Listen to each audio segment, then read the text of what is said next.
E ao adentrar esta sala hoje, eu senti uma emoção muito profunda, né? Porque a mentora espiritual da jornada é o espírito Meimei. E é um espírito tão amoroso, não é, tão fraternal, tão afetivo. E eu disse para ela assim: Meimei, se você puder nos acompanhar na noite de hoje, para que a gente possa sentir, eu e todos quanto estamos aqui, podermos sentir a sua alegria, o seu amor, né, e a sua ternura. Então, boa noite a todos, boa noite aos internautas, que nós possamos aproveitar este momento, né, sobre as bênçãos de Jesus. Então, meus queridos amigos, pensar em termos reencarnatórios é assumir que cada um inicia esta existência, com um histórico de experiências que nós viemos trazendo de outras reencarnações e de outras experiências que nós já tivemos ao longo da nossa jornada evolutiva. Por isso, todas as nossas experiências no corpo, elas estão sujeitas às mais diversas circunstâncias. E por isso, tudo que nós vamos fazer tem um sabor, não é, de desafios. Então, nós gostaríamos de começar as nossas reflexões.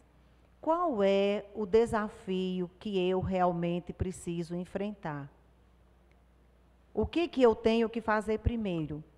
Então, quando quando alguém está esperando um bebê, na maioria das vezes, a maioria das pessoas diz assim: eu vou orar para que venha com saúde. E quando pergunta para o pai e para a mãe: o que você quer, menino ou menina? A primeira resposta é: que venha com saúde. Então, quais são os nossos desafios? Limitações da saúde, arranjar um emprego, arranjar um amor, resolver todos os problemas da convivência familiar. Será que nós sabemos selecionar quais são os desafios que nós precisamos resolver primeiro? Talvez, nesta fase da nossa existência, nós estejamos envoltas para resolver um problema de saúde. Talvez a gente não esteja muito contente com alguma parte do nosso corpo e a gente queira mudar alguma coisa. Talvez a gente esteja enfrentando uma doença e a gente quer se curar dela. E esteja dedicando todo o seu tempo, não é, para ter a saúde de volta. Mas os que são mais jovens, não é, que estão nesta existência há menos tempo, estão trabalhando para resolver a sua vida profissional. Arranjar um emprego, arranjar um amor, alguém para que ele sinta que a sua vida tem mais sentido. E outras pessoas estão passando por conflitos muito dolorosos de todos os matizes. Mas ainda tem aquelas outras pessoas, não é, que estão passando pela vida por passar pela vida e não estão preocupados com coisa alguma. E os anos vão se passando e cada um de nós vai trabalhando para vencer os seus desafios. E na maioria das vezes, os desafios terrenos. E continuam adormecidos para as responsabilidades. Inclusive, a fase inicial da nossa vida, sob qualquer aspecto, é o aspecto do sono, a fase do sono. Então, o psiquismo dorme no mineral, sonha no vegetal, sente no animal e pensa no homem, conforme tão bem sintetizou o eminente filósofo espírita Leon Denis. Então, todos nós começamos dessa forma. E no momento em que despertamos a razão, que começamos a pensar, que tomamos consciência que somos uma individualidade, até aqui já foi uma grande jornada. Construindo conhecimento, construindo experiências, até nós chegarmos no ponto em que nós estamos hoje, nos achando, nos considerando pessoas muito inteligentes, pessoas sensatas, pessoas donas da razão. E tudo isso, todas essas experiências que nós já vivemos até aqui, para quê? Para quê mesmo? só para a gente resolver os desafios que são inerentes à Terra, só para a gente resolver os desafios da saúde, de arranjar um emprego, de arranjar um amor, de ter uma segurança financeira, de resolver nossos problemas familiares. Se nós percebêssemos pela ótica divina, né, a gente ia perceber melhor e a gente ia ver que não.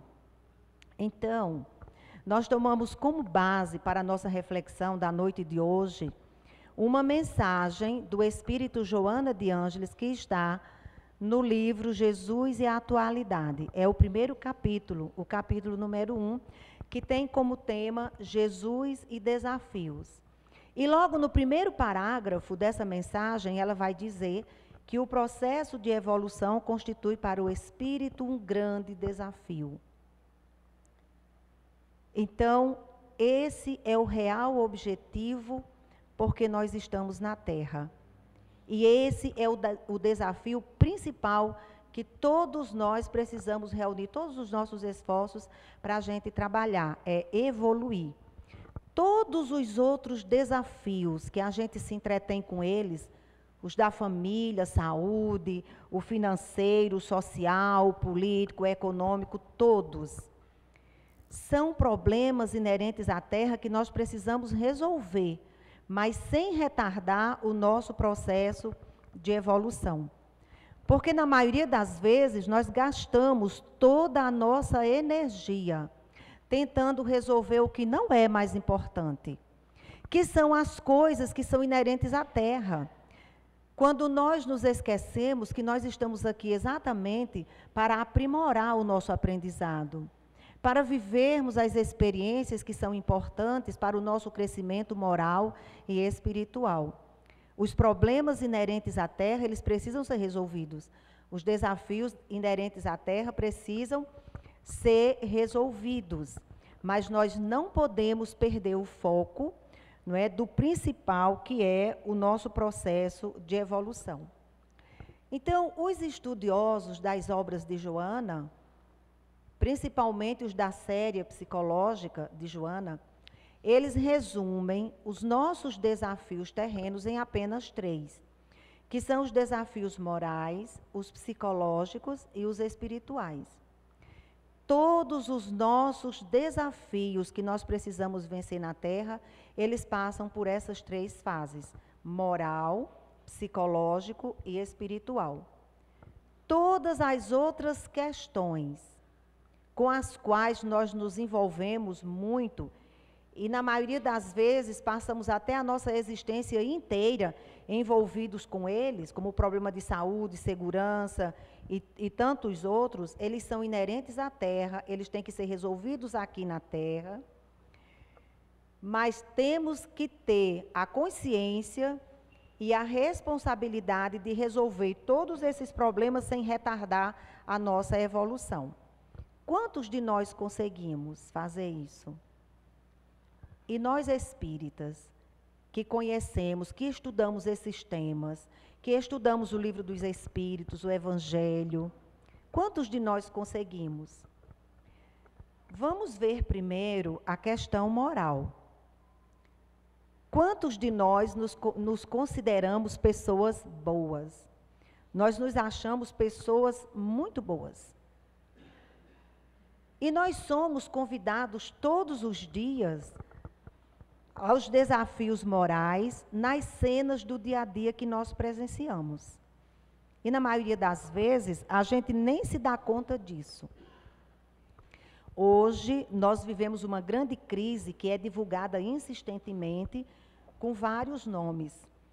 Então, ela aparece com o nome de corrupção, de violência, de traição, de maledicência, de pedofilia, de homofobia, de xenofobia, de intolerância, mas a crise é moral. A crise é moral. E esse é o grande problema que todos nós temos que resolver. Porque se os problemas foram criados por nós aqui na Terra, quem terá de resolvê-los somos nós que estamos aqui. Então, quando a gente pensa, por exemplo, no desrespeito, o desrespeito a quase tudo. Se a gente fosse falar, por exemplo, da natureza, o desrespeito do homem com a natureza. E quando a gente aborda essa temática, a gente diz assim, o desrespeito do homem com a natureza. A gente não se inclui, como se a gente não tivesse a ver com essa história. Então, quando a gente sofre, por exemplo, só vou citar um caso, os efeitos da seca, da falta de água, muitos de nós nos perguntamos, o que eu tenho a ver com isso? Mas nós temos a ver com tudo. As estatísticas no trânsito, a gente nem vai falar, porque senão tomaria todo o nosso tempo. Mas eu vou falar de uma coisa que é bem simples. As placas sinalizadoras nos estacionamentos dos estabelecimentos públicos e privados. Ali tem umas placas indicando vaga para idoso, vaga para gestante, vaga para quem tem necessidades especiais. E quantas vezes a gente chega e a vaga está ocupada? E se a gente for perguntar à pessoa, ela vai dizer, mas é porque eu estava com tanta pressa, mas é porque eu ia demorar tão pouco, eu vou sair já já, eu já estou saindo. Então, qual é a pressa que justifica a gente fazer uma coisa errada? Qual é a deficiência que a pessoa tem quando estaciona lá? Porque nem é idoso, nem é deficiente, nem está gestante. É uma deficiência moral. Porque está ali tirando, né, a vaga de uma outra pessoa. Então, essa lista, ela é imensa. Se você parar em qualquer lugar da sociedade, na rua, num banco, numa clínica médica, num hospital, a gente vai ver, a gente vai perceber a deficiência moral. E a gente ainda fala, não é, se excluindo dessa questão, mas ela é uma questão nossa e nós teremos que resolver. Então, depois dessa fase moral, vem a fase psicológica. E nós sabemos quais são os nossos desafios psicológicos, a gente tem uma consciência plena deles. Por isso que nós precisamos nos perguntar quem somos, de onde viemos e para onde vamos. Não é para a gente ficar sabendo qual foi o planeta que eu habitei antes de vir para cá, ou qual é o planeta que eu vou habitar quando eu sair daqui, não. É para a gente conhecer a nossa sombra. Essa questão, ela tem a ver com o nosso autoconhecimento. Conhecer quem realmente nós somos. E a sombra é aquela parte de nós, não é, que a gente esconde consciente ou não, e que a gente não quer mostrar, que a gente não quer saber e que a gente não quer que os outros saibam. Então, a mentora Joana de Ângeles, ela vai dizer que todas as experiências que nós já vivemos, mesmo aquelas que nós não lembramos, e a maioria nós não lembramos mesmo, todos os períodos de desenvolvimento e evolução que já enfrentamos, desde os fenômenos automatistas mais primitivos, até o momento do pensamento lógico, que é o nosso estado atual, o aqui e agora, eles estão guardados no inconsciente. E eu costumo dizer, eu costumo definir o inconsciente como uma caixa preta, né, como a caixa preta do avião, que é laranja, como as blusas das meninas, mas diz caixa preta. Porque um objeto preto que você bota lá dentro, fica muito mais difícil, né, de você identificar o que é que está lá dentro. Então, por isso que eu costumo dizer que o nosso inconsciente é como uma caixa preta e a gente vai botando as coisas lá dentro, vai botando e tranca 7 chaves e a gente não consegue. Então, a partir desses esclarecimentos, né, principalmente essa última fala da Joana, a gente começa a verificar que nós temos 2 dimensões em nós. A primeira é um eu que eu reconheço, que eu admiro, que eu aceito, que eu me mostro aos outros como eu sou. Eu estou falando para vocês agora. E o outro é um não eu, uma parte de mim que eu escondo, que eu não aceito, não é, que eu boto debaixo da mesa, porque eu recrimino, eu julgo, eu condeno e por isso mesmo eu escondo de todos. Então, esses opostos que estão dentro da gente, eles são chamados, não é, mais simplesmente como persona e sombra, que não são tão simples. É mais assim na linguagem de entender. Então, essas duas criaturas que estão dentro da gente, eles estão o tempo todo se debatendo. A persona é a pessoa pública que nós nos mostramos, que nós somos. É aquela parte de nós adequada que a gente gosta. E a sombra é a pessoa, como eu já falei, que a gente esconde. É a parte que a gente não quer admitir e nem tampouco que as outras pessoas saibam. Mas ela existe, mesmo que a gente negue e mesmo que a gente esconda. Então, no livro Jesus e o Evangelho, à luz da psicologia profunda, no capítulo 22, a Joana vai falar um pouco mais dessa sombra, quando ela diz: a sombra é aquilo que eu me nego a reconhecer em mim. Então, às vezes, a gente até sabe, a gente até percebe, mas a gente não quer. Então, ela diz: são as experiências que causaram insucessos, os abusos, os desgostos, as decepções, as mágoas, a crueldade, a inveja e tudo o que aconteceu com a gente que a gente não quer se lembrar. E isso pode ser os acontecimentos das existências passadas que a gente botou na caixa preta, ou então as coisas que aconteceram nesta existência que a gente não teve coragem suficiente, ou a gente não teve maturidade, ou a gente não teve oportunidade de resolver. Então, ela vai dizer que quanto mais a gente esconde, mais densa essa sombra se torna. Porque a sombra, ela necessita ser diluída. Sabe quando a gente bota açúcar ou sal na água e dilui? Então, a sombra, ela precisa ser diluída através de outras atitudes que são compatíveis com as conquistas da inteligência e do sentimento. Lembra da nossa fala anterior? Não é? A gente já saiu do período do sono e a gente já conquistou a inteligência, o entendimento, o discernimento e tudo isso. Então, como é que a gente vai diluir a sombra? Como é que a gente vai fazer isso? Primeiro, nós precisamos compreender que a gente não tem só essa existência.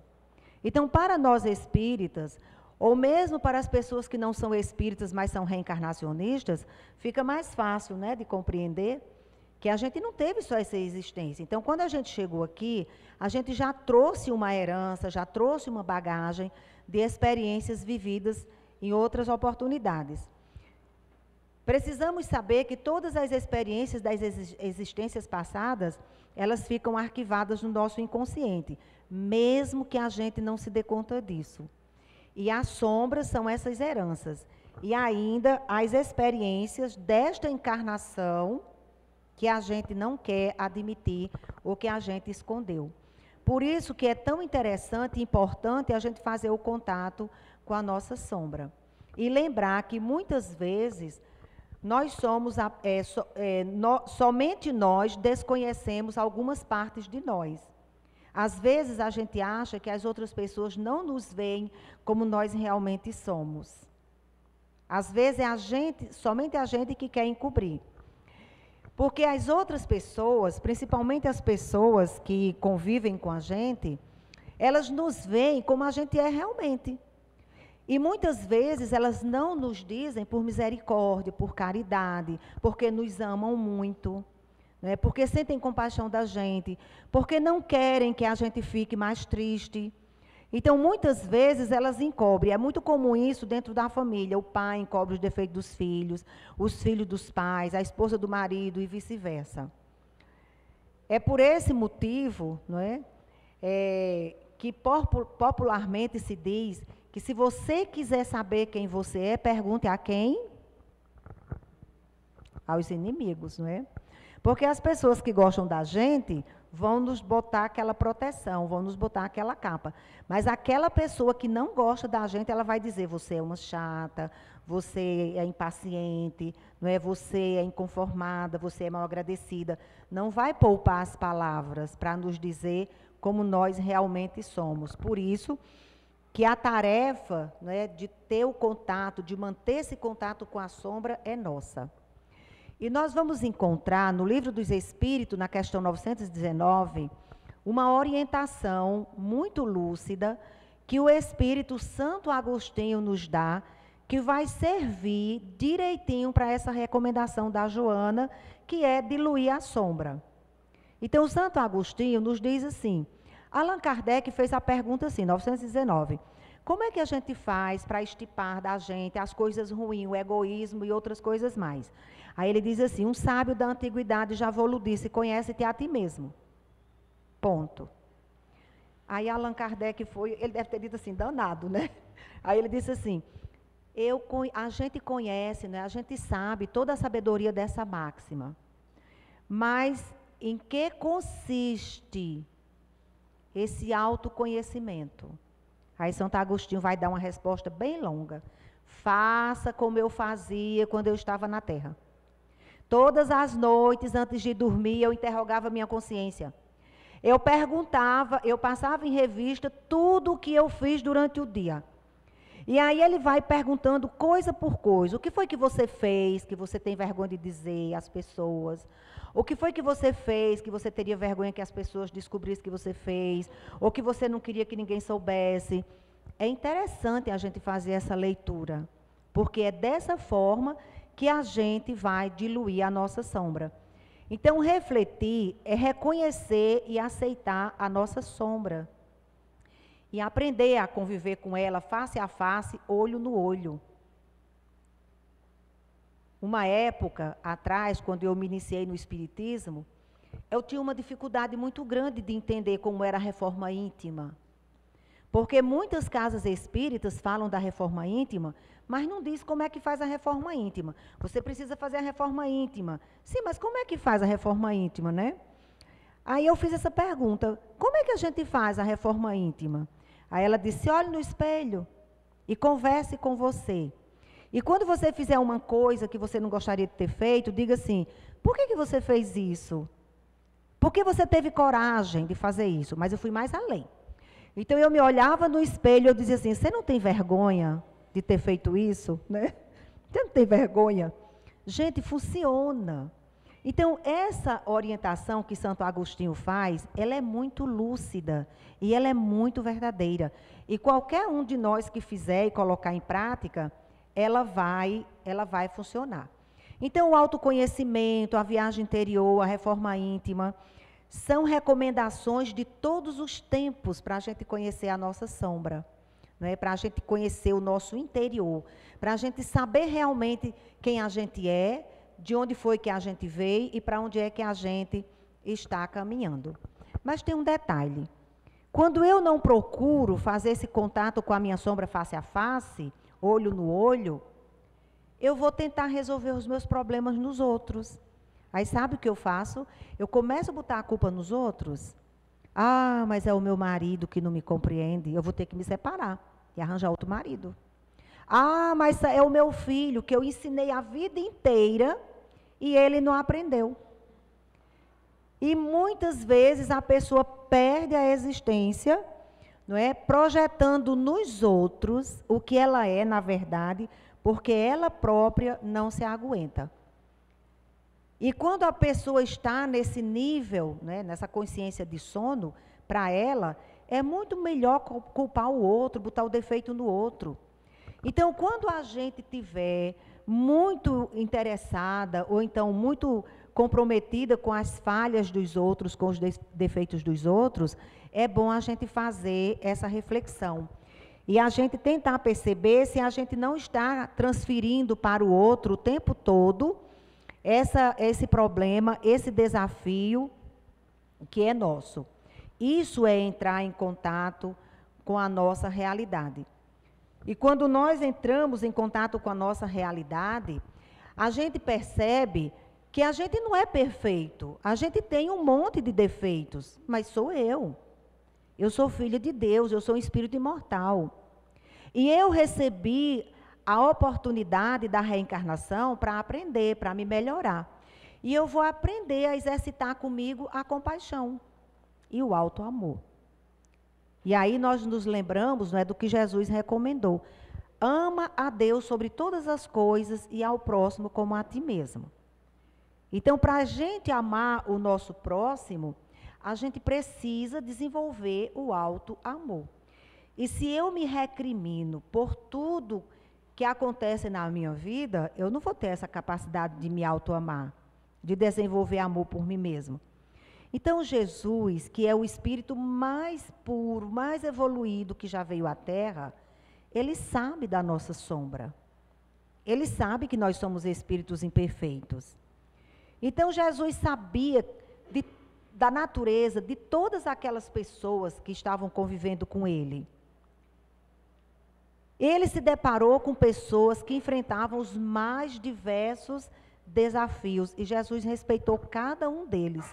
Não se tem notícia nas histórias, não é, dos evangelhos, dos Atos dos Apóstolos, de ninguém que Jesus tenha feito alguma observação recriminando a sombra do outro. Muito pelo contrário. Quem tiver sem pecado que atire a primeira pedra. Ou então, eu não vim para os sãos, eu vim para os pecadores. Os médicos não vêm para os sãos, não é? Vem exatamente para os que estão doentes. Então, Jesus se dirigia à individualidade. E não à sombra, e não à persona das pessoas. Porque ele sabe da essência, que a essência de cada um é divino. Cada um de nós somos portadores da essência divina, a nossa herança divina, que Deus, ao nos criar, colocou dentro de cada um de nós. Então, perceber a nossa sombra é agir como Jesus agia. Eu preciso ter paciência comigo. Eu preciso sentir compaixão por mim. Eu preciso me perdoar das coisas erradas que eu faço. Mas também eu tenho que observar a recomendação de Jesus: vá e não peque mais. Reconhecer, se corrigir e não fazer mais, mas não se culpar e não se condenar. Então, quando nós fazemos essa reflexão, nós conseguimos identificar nessa linha de raciocínio que a Joana de Ângeles traz para a gente, não é, do autoconhecimento, uma ponte, uma ligação com a doutrina dos espíritos. Allan Kardec coloca também no livro dos Espíritos, quando ele vai tratar da progressão dos espíritos, na questão 96 e seguintes, com a ajuda dos espíritos, ele faz uma classificação dos espíritos que habitamos na Terra e outros que não habitamos na Terra, mas que a Terra, quando passar por todos os processos, não é, que ela tem que passar, ela vai também ser morada desses espíritos. Então, eles classificam os espíritos em 3 categorias principais ou 3 grandes divisões. Os últimos, os da terceira ordem, são aqueles espíritos que a matéria é que prepondera sobre eles. São os espíritos que têm como predominância ainda o mal. São espíritos que estão muito ainda arraigados e muito presos ao ciúme, ao ódio, às desavenças, à intolerância, aos revides. E isso tanto para os espíritos que estão encarnados, como para os espíritos que já estão no mundo espiritual em volta da Terra. Os da segunda ordem, eles já são caracterizados pela predominância do espírito sobre a matéria. Já estão na metade do caminho, são os espíritos bons, e estão muito mais preocupados com o bem. E os da primeira ordem, são os espíritos puros, aqueles que já fizeram toda a sua jornada evolutiva, que já diluíram a sombra, que já conheceram, não é? E que já chegaram no topo. E já cumpriram, não é, aquele imperativo categórico de Jesus: sede perfeitos, como vosso Pai Celestial é perfeito. E nos lembramos também, não é, da música do nosso amigo Beto Melo, quando ele diz: um dia todos nós seremos anjos. Obviamente, nós ainda somos espíritos muito inferiores. Nós estamos mais para a terceira ordem, né, para a terceira categoria, do que para a segunda. Uma vez ou outra a gente bota o pé na segunda, mas nós estamos mais para lá do que para cá. E aí nós poderíamos fazer a seguinte reflexão: qual é a distância que nos separa ainda da perfeição? Não é? Qual é a distância? Então, quando a gente volta para a nossa mensagem, Jesus e Desafios, a Joana vai nos dizer que essa mudança, que essa transformação, ela acontece muito lentamente, não é de uma hora para outra, não. Porque não existe mudança instantânea.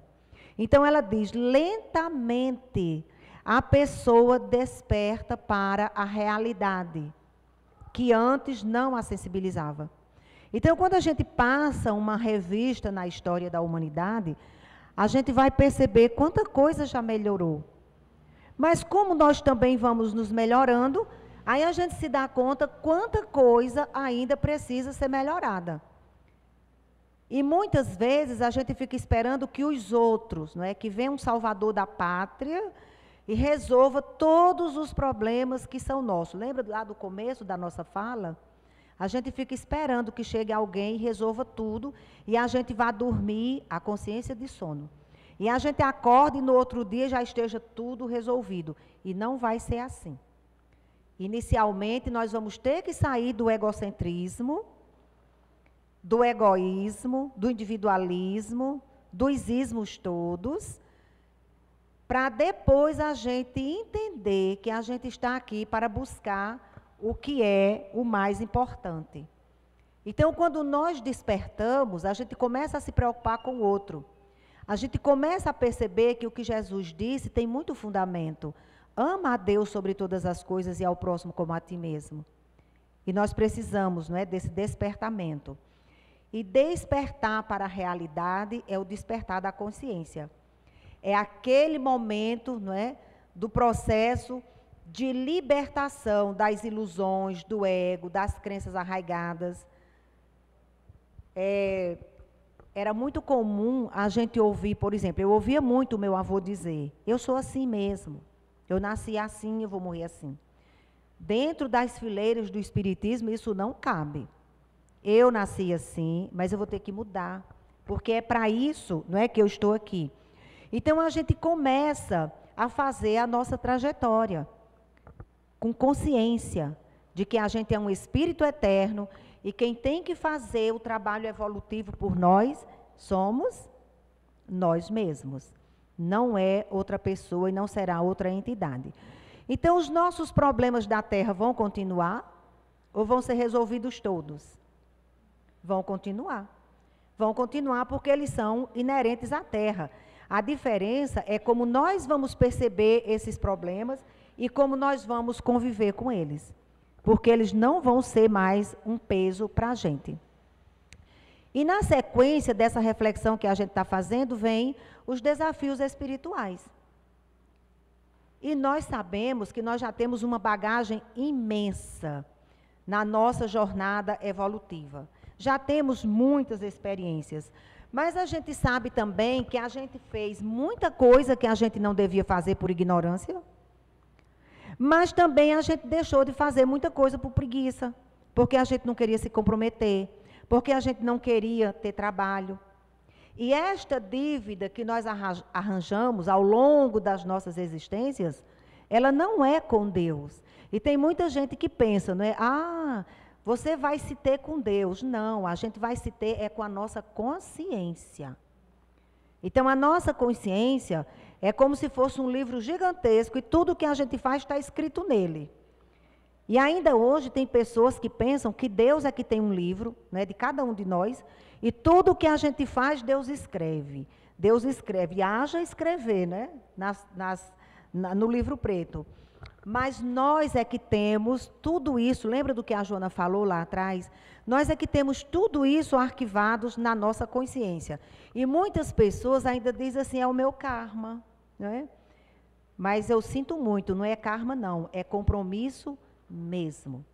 Nós somos os responsáveis pela nossa existência. Nós é que fabricamos tudo o que é inerente a gente. Todas as experiências que a gente passa, não é? Foi a gente que construiu.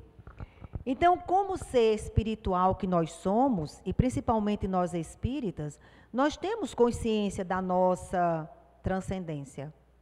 Mas sabe qual é a outra reflexão que a gente faz?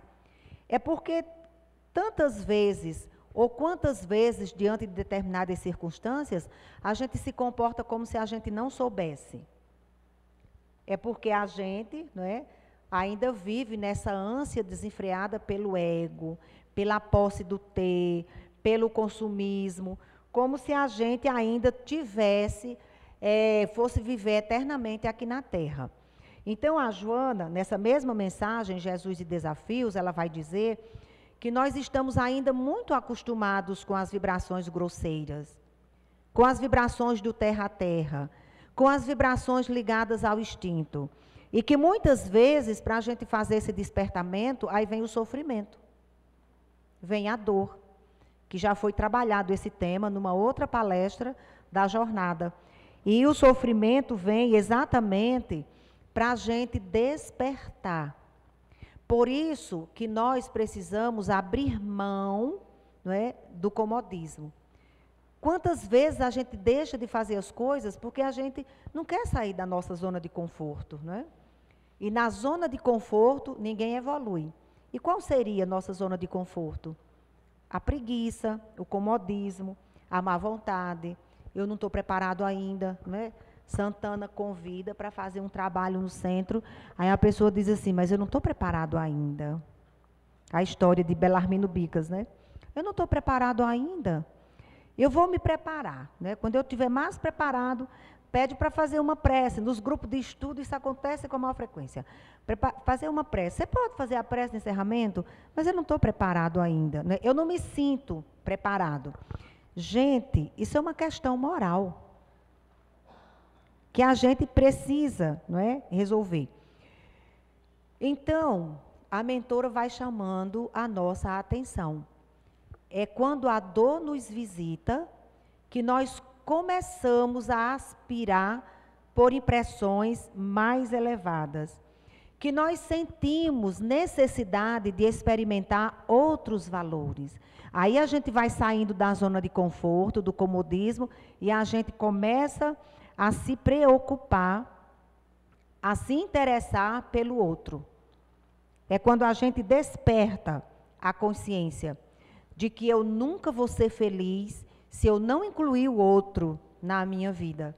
Essa história da inclusão, que está tão na moda agora, né, que está tão...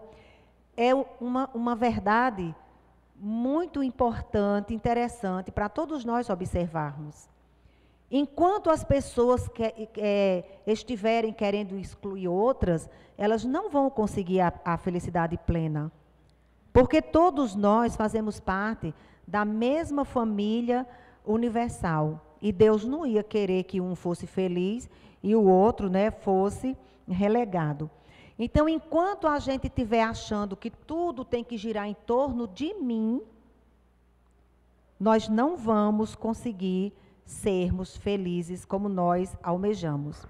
Então, a Joana, né, já nos encaminhando para a conclusão, ela vai dizer que não cabe ao homem retroceder na luta. Então, quando uma pessoa diz assim, eu não quero mais sofrer, eu não quero mais viver essa experiência, acontece muito isso com os suicidas, né, aquelas criaturas que a gente precisa orar muito por elas e ajudá-las nos momentos de fraquezas delas, não é? Então ela diz, não cabe ao homem retroceder na luta, senão para reabastecer-se de forças e prosseguir nos embates. Então nós não temos esse direito. Não, eu não quero mais viver, eu não quero mais sofrer, eu não quero mais essa experiência. Não adianta, porque a partir do momento que Deus nos cria, nós não morreremos jamais. Nunca seremos aniquilados. Então ela diz, porque o crescimento de qualquer ideal é resultado dos estágios inferiores vencidos. É o que nós falamos, não é, ao longo da nossa exposição. Então, nós estamos aqui, na verdade, para nos instrumentalizarmos de coragem e responsabilidade para os enfrentamentos da vida e principalmente para nos mantermos humanos. Porque muitos espíritos reencarnados na Terra, nos dias atuais, ainda não se comportam como humanos. Nós ainda não somos, não estamos ainda completamente humanizados. Nós ainda estamos nesse processo. Então, precisamos ter coragem e responsabilidade para aceitar as nossas limitações, as nossas dificuldades, reconhecer os nossos medos, nossas deficiências e não desanimar e não desistir jamais. Coragem para realizar o processo de integração com a nossa sombra sem causar dano a qualquer que seja. Não é porque é meu pai, minha mãe, meu irmão, meu marido, minha esposa, meu filho, que eu tenho que descarregar toda a minha energia negativa, os meus problemas, as minhas coisas, as minhas deficiências nele. Quando nós passamos a fazer esse processo, nós passamos a sentir mais compaixão das outras pessoas e passamos a compreender mais que Jesus é o nosso guia e o nosso modelo. E por que Jesus é o nosso guia e o nosso modelo? O Espiritismo veio para nossas vidas para fortalecer a nossa crença na vida futura e na imortalidade do Espírito, porque isso é que é a realidade. Veio para o nosso cotidiano, para a nossa vida no dia a dia, para nos ajudar a entender, pelo uso da razão e do raciocínio, que nós estamos aqui para nos tornarmos melhores, como disse Allan Kardec, hoje melhores do que ontem, e amanhã muito melhores do que hoje. Nós sabemos, pelo Espiritismo, que nós podemos tudo, através do nosso bom senso, da nossa razão e do nosso desejo sincero de sermos melhores.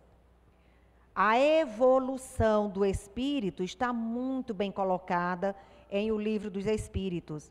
Então, agora, nós precisamos apenas ter coragem para estudar o Espiritismo, para compreender todas as lições que ele nos traz, para divulgar a doutrina em todo o seu esplendor, mas, acima de tudo, colocá-la em prática, conscientes, despertos, acordados, que como espíritos imortais, a nossa meta, a nossa destinação é a pureza de coração. É nos tornarmos espíritos puros. É exatamente cumprirmos o que Jesus disse, o que Jesus nos recomendou e o que Jesus falou aos seus discípulos. Sede perfeitos. Muito obrigada a todos.